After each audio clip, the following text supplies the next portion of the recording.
Hey, this is Greg T. Hey there, it's Greg T. Hey there, this is Greg T. This is your branding moment.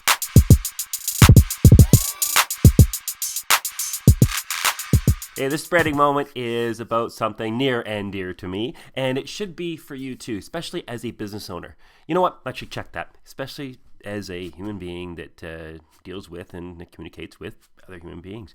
And it is about communication. I have and I think we all have experiences where we're dealing with and talking to several different people and seeing the struggles and frustrations that people, deal with on a regular basis. And being in the industry that I'm in on the communication side of things, it is quite frustrating and fascinating at the same time when you see how many issues or problems are occurring, if you will, in whether it be from business to business, person to person, or anything like that, organization to person, member to whatever, to see how many issues and things are actually happening because of a lack of communication. In this day and age, people are very adverse to, negative situations. They try to avoid dealing with any kind of conflict. And that can often result in, people feeling unheard, people feeling not part of what's going on, people feeling like what they either say or feel doesn't matter, or even potentially they could feel ignored. And it's because people aren't necessarily just simply talking, okay? And when I say that, and this isn't to point fingers at anybody here, because I'm sure that there's people who watch this and go, hold it, he's talking about me. And no, I will say that I had a day this week where I had five different situations happen, or that I was, a part of or observing. And every single one had solutions that were basically inside communication, okay? Simply talking and getting out what is actually needed to happen. I'll give you an example of something even today actually that happened there. I received an email from so I was working as a third-party vendor for a client, and they had a client that required, I'll just, without getting into details because I don't want to start pointing fingers at anybody, okay?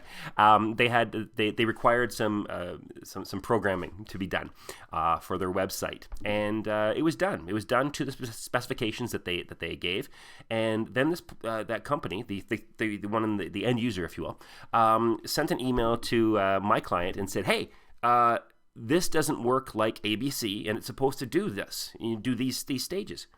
And I just got an email forward to me saying, hey, can you have a look at this?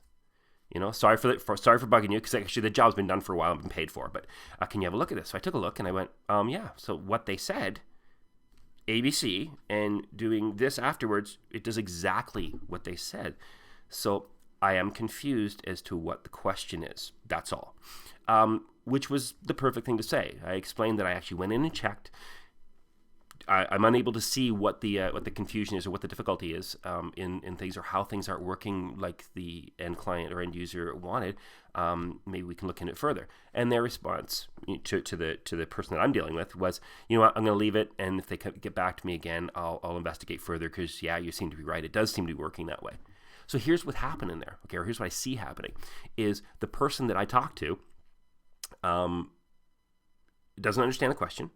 And I honestly believe that the best route would be to go to the end user and say, we're not quite understanding what it is. Can you please elaborate? Because it seems to be doing what you're saying.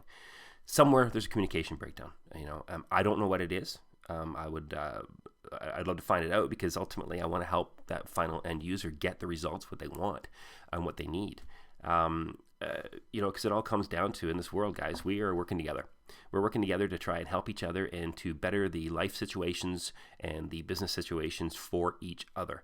As the world gets bigger, we've got more competition, we've got more people that, are vying for attention, and I think ultimately we have to be happy with helping and doing well, and doing good for others and doing good for ourselves. Not doing better than everybody else and trying to strive to be bigger and better than everybody else. This is a mutual thing where we're growing together. So my, I guess, 2 cents to you guys is to, take a look at how we talk to each other. If there's questions, let's ask the questions. If there's uncertainties, let's bring up the uncertainties. If there's confusion, let's talk about the confusion. Because often what ends up happening is those small little things grow into huge things and become something that they really shouldn't. And that's not the way that we should be dealing with things. Okay, and that's that does connect to your branding. Why? People perceive you with how you deal with things, period. Okay, and if you're dealing with things and being open and talking about things, sometimes having hard conversations, people are going to have more respect for that. And guess what? You're going to have a tighter relationship and be able to work together that much better, because people feel safe in that things can go wrong and it's okay because we just talk about it and move forward. So I hope that makes sense. Look, I'd like going to say, I want your ideas. Make comment down here in the comment section about some of the things you'd like to hear in the branding moment. Some of the things you'd like to deal with. Some things you maybe have some questions about. We should have a Q&A branding moment sometime. I think we did that a while ago. We'll do it again. And make sure you subscribe. Get down there. Click the bell for alerts. And whoa, good sneeze. Anyway, I'm going to leave that in. We're not going to cut it out just for fun. So anyway, that's Greg T with Think Beyond the Brand and the Image Stop, and to your success.